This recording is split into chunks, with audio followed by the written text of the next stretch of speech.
पोरी घे हिरव्या मिरच्या, लसूण, जिरं मिक्सर मध्ये आबडधोबड दळून एका टोपल्यामध्ये घे गव्हाचं पीठ, हे बेसन पीठ, टाक मीठ, कोथिंबीर, टाक वाटलेला ठेसा. पोरी आज आपल्याला छायाकार्ट.com कडून बीटरूट पावडर, शेवगा पावडर आली आहे. चला आता शेवगा पावडर या पिठामध्ये टाकू. कारण आज आपण शेवगा पावडरचा पराठा बनवणार आहे. 2 चमचे पावडर पिठामध्ये टाका.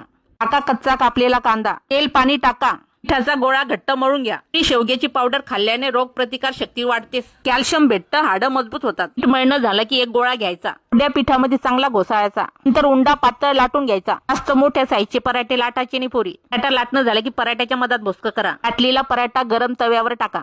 चांगला आता खरपूस तेल टाकू भाजा. जे खमंग पराठा बनतो, खायला चवदार लागतो. हा पराठा तुम्ही सकाळी नाश्त्याला किंवा मुलांच्या टिफिन मध्ये देऊ शकता.